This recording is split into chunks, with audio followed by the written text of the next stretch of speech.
Welcome back to my KEEPUP channel. Sinead O'Connor is laid to rest in Muslim burial as fans line streets of her hometown to say farewell and blast out her music as Bono, the Edge and Bob Geldof lead mourners at private service. Irish musical royalty, including U2, attended Sinead O'Connor's funeral today before her coffin was cheered through the streets of Bray, led by a VW campervan playing Bob Marley and her own hits. More than 3,000 people gathered in her hometown to mourn the star, with many sobbing while singing "Nothing Compares to You" in a moving final farewell following her sudden death in London last month, aged 56. The family of the singer held a private memorial service this morning attended by the President of Ireland, Michael D. Higgins, and Taoiseach Leo Varadkar. U2 members Bono, The Edge and Adam Clayton were there. Boomtown Rats singer Bob Geldof attended and later followed the cortege in a white taxi and was at the graveside as she was buried. Sinead's eulogy said she suffered more than her share of hardship and adversity. Imam Sheikh Dr. Umar Al-Qadri added, "Gifted with a voice that moved a generation of young people, she could reduce listeners to tears by her otherworldly resonance." Sinead's voice carried with it an undertone of hope, of finding one's way home. The Irish people have long found solace in song from the sufferings of this lower abode, and Sinead was no exception, and in sharing that solace, she brought joy to countless people the world over. One of Sinead's brothers also spoke about her roots in life, which began in Dublin and ended in London after she became a global star. The acclaimed singer's family had asked people who wished to say a last goodbye to stand along Bray seafront in Co-Wicklow as the cortege passed by this lunchtime, to the sound of Bob Marley and the Wailers' Natural Mystic. A Volkswagen camper led the hearse carrying her on her final journey, with mourners throwing flowers onto the roof and bonnet. Blue hydrangeas and roses covered and surrounded the coffin. It then stopped outside her former home for several minutes so mourners could pay their respects. Many stepped into the road to touch the vehicle. Another VW decorated with flowers and pride flags was also outside Sinead's former home. It was playing some of her songs from speakers mounted on the roof. Fans sang along to her song "Nothing Compares to You" and some wiped away tears when the song "Scarlet Ribbons," which has lyrics about living to 100, was played. The crowd broke into applause as each song ended. Sinead, a mother of 4 survived by her 3 living children, was found dead in her penthouse flat in Herne Hill on July 26. The cause of death has not yet been revealed. She will be laid to rest today in her beloved Ireland with a traditional Muslim burial following her conversion in 2018. Bob Marley's "Natural Mystic" was played from its speakers as the hearse stopped outside her former home. Her coffin was barely visible as it was covered in flowers, but around 5,000 people broke out into spontaneous applause as the Reggae King's music played out. It stopped only a few minutes in front of the home, which had a pink chair on its steps. Sinead would sit on the chair during COVID and talk to passers-by as associating with others and personal contact had been during the pandemic. The VW was driven and organized by music producer friends of the late singer, and the vehicle is called Jackie by its owners in honor of JFK's First Lady who visited Ireland in 1963, the year the vehicle was manufactured. Her friend Liam O'Manlye, the lead singer of the band, Hothouse Flowers, was among those who arrived at Sinead's former home. He said of the huge crowds, "I think it's love is why people are outside the house today. They loved her. I admired her." Sheikh Dr. Umar Al-Qadri, chief imam at the Islamic Centre of Ireland, told Mail Online that Sinead was to have a Muslim burial in accordance with her conversion to the religion, referring to her with her adopted name Shahada Sadakat. Sheikh Dr. Umar Al-Qadri later told the PA news agency, "The funeral was obviously private for the family and it was a very moving ceremony, and I think it really reflected the beautiful personality of Sinead. It was very spiritual, and it reflected her Irish identity as well as her Muslim identity. So, I was with the members of the Muslim community, and we performed the janazah prayer, which is the Islamic funeral prayer, over Sinead. He also said that O'Connor never moved away from God, unlike others who have difficulties and trials in their lives. Dr. Al-Qadri was also present as the Irish Muslim Council laid flowers by O'Connor's grave. He wrote on X, formerly known as Twitter, "May her family and loved ones find solace in the outpouring of love from the corners of this earth for this unique daughter of Ireland who moved so many hearts with her mighty voice and unflinching honesty as an artist, poet, and human being."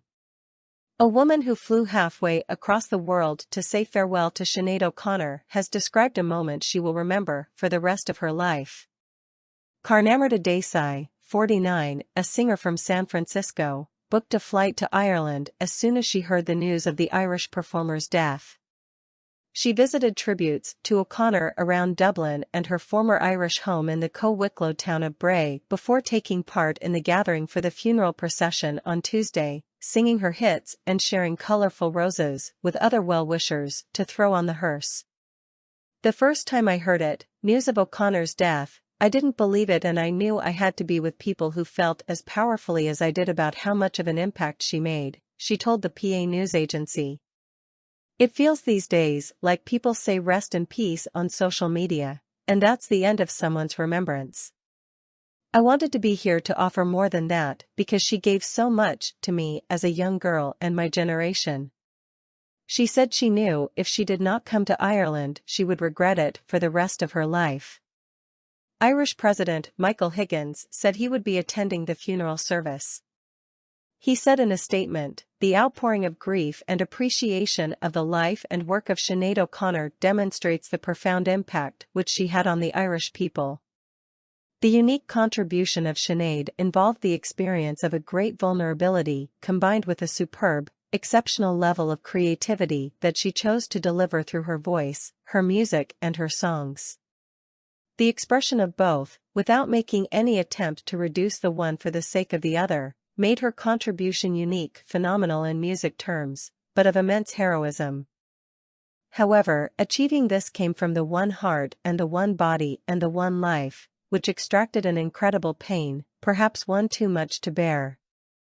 That is why all those who are seeking to make a fist of their life, combining its different dimensions in their own way, can feel so free to express their grief at her loss.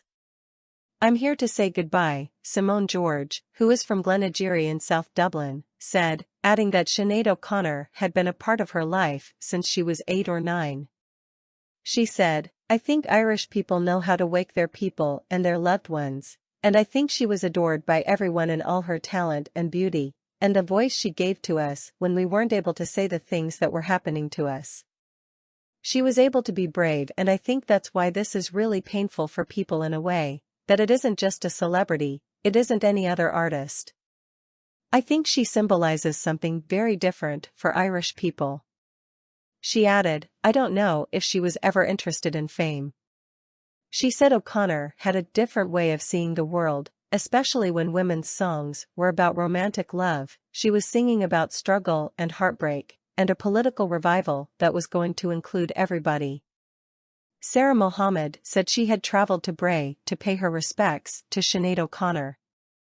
"I'm a massive fan of Sinead and she'll be missed. She was an Irish legend. As an Irish Muslim, I felt that I should be here on behalf of my community to pay my respects to the Irish legend she was. I just think she was massively outspoken and she spoke for minorities who didn't have a voice. And that's very admirable and very brave." Veronica Kelly traveled from Shannon at 2 a.m. and arrived in Bray at dawn to place flowers and said, "We will never see a woman in Ireland like Sinead again." Sinead gave a voice to the voiceless. She wasn't afraid to speak out, and she stood up for Black lives, gay rights, and refugees. "This is a very sad day. She was an incredible woman.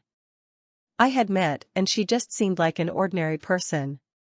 But she was far from that. We will miss her greatly." Office worker Paula Cairns, 51, said, "On top of all her wonderful achievements in standing up for the underdog, she was also a great musician. We have lost a leading Irish light whose voice was known around the world. Daltak Magesenbear, 18, said, "Even though I'm a teenager, I know what Sinead meant to Ireland. We will all be enjoying her music for many years to come." Liam O'Manley sang with her at London's Royal Festival Hall, shortly after she had been booed off stage at Madison Square Gardens for ripping up a picture of the Pope on American TV in 1992. He said she had not been put off by what happened in New York. "There are people who have a certain mastery in their art, as Sinead was one of those. Whenever she walked into a room, she was the center of it with the way she dressed, and the way she spoke. She had incredible strength, and she showed that when she tried to sing her song, 'I Believe in You' in Madison Square Garden and was booed. Instead of walking off, she turned to the song War, which was written by Haile Selassie, and talks about peace. It was an honor to perform with her. I just hope that she died with a smile on her face." Sinead fan Mary Clark, 52, from Galway said, "She spoke to me in so many ways about the difficulties of growing up in Ireland. This was all before social media. She just said amazing things. I wasn't afraid to speak her mind. How do you spoke for a lot of people of my age, which is similar to her generation. She is going to be missed." Her daughter Lucy, 14, said, "I will always listen to music. I've been told a lot about how incredible she was by my mother." Barbara O'Mara of the Munna Women's Group of Dublin said, "She inspired a lot of women like me. She was very brave and not afraid to be outspoken." The procession is expected to start at 10:30 a.m. at the Harbour Bar end of the Strand Road and will continue past by her former home, Montebello, where she lived for 15 years. One note left there said, "You are forever in my heart." A pink chair was placed outside the pink-framed conservatory of the house, located on the seafront, with pink flowers and a photo of the singer placed at the base of the chair. One sign left at the wall of the property listed causes that the singer had expressed support for, including welcoming refugees. "Where words fail, music speaks." A neighbor was also seen putting candles on the wall that separated the two properties. Since her death on July 26, people have been leaving flowers and paying their respects at the house, which the singer sold in 2021 and which now lies empty. Sinead loved living in Bray and the people in it, a statement issued by her family said. With this procession, her family would like to acknowledge the outpouring of love for her from the people of Co-Wicklow and beyond, since she left last week to go to another place. The Irish Grammy-winning singer was found unresponsive by police at her southeast London home, aged 56. A host of tributes have flooded in from fans and famous artists across the world in response to her death, including Russell Crowe, Annie Lennox, Cyndi Lauper, and Bob Geldof. Several gatherings were held in the days since O'Connor's death in Dublin, Belfast, and London, where members of the public paid tribute to her legacy as a musician and activist. O'Connor, who was born in Dublin in December 1966, released her first album The Lion and the Cobra in 1987. Her second studio album, I Do Not Want What I Haven't Got, followed in 1990, which contained the hit single Nothing Compares to You, which saw O'Connor top the charts in countries around the world. The track earned her multiple Grammy Award nominations, including for the prestigious Record of the Year category, as well as Best Female Pop Vocal Performance and Best Music Video. In 1991, she was named Artist of the Year by Rolling Stone magazine and took home the Brit Award for International Female Solo Artist. She released a further 8 studio albums, the latest being 2014's I'm Not Bossy, I'm the Boss. In 2018, O'Connor announced that she had converted to Islam and changed her name to Shohada Sadakat. The cleric who presided over her conversion to Islam, Umar al-Qadri, the chief imam of Ireland, yesterday posted a message on his Facebook page, describing her as a beacon of truth and exemplar of Islam's beautiful guidance. He said, she has returned to her Creator. Her conversion to Islam bore witness to the transcendent power of faith, reaching across cultural divides, tearing down walls of misunderstanding and prejudice. Sister Shuhada's journey underlined that embracing Islam is not merely a change of name or attire, but a quest for personal truth, acceptance of one's imperfections, and submission to the divine. This path, filled with both petals and thorns, is one we must tread with empathy and humility. Imam al-Qadri, who said he had been Sinead's spiritual guide, added, "May God envelope our sister Shuhada in His loving mercy, forgive her shortcomings, and grant her a place in the highest of heavens.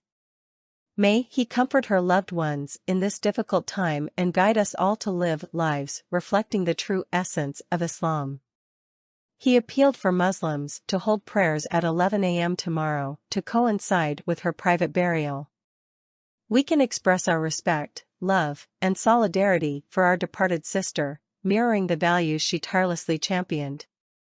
On Sunday, a tribute to Sinead was unveiled on Bray Head in northern County Wicklow, Ireland, close to where she lived.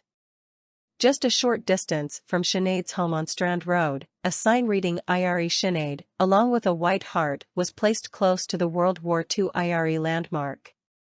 The letters of the moving sign are 30 foot tall each, and the tribute was the brainchild of bosses of the 10th Man, in association with mural specialists, Mac Signs. Executive Creative Director of 10th Man, Richard Seabrook said, "So much has been said about Sinead since her recent passing, I'm not sure what is left to say. We just wanted to take the opportunity to mark the moment with a bold statement that symbolizes what she meant to this little country of ours." Following her death, her music management company, 67 Management, said she had been finishing a new album, reviewing tour dates for next year, and was also considering opportunities around a movie of her book. O'Connor's death is not being treated as suspicious by authorities. A London coroner did not find a medical cause of death and suggested that the post-mortem examination results may take several weeks. Source: dailymail.co.uk. Please like, share, and subscribe. Thank you for watching.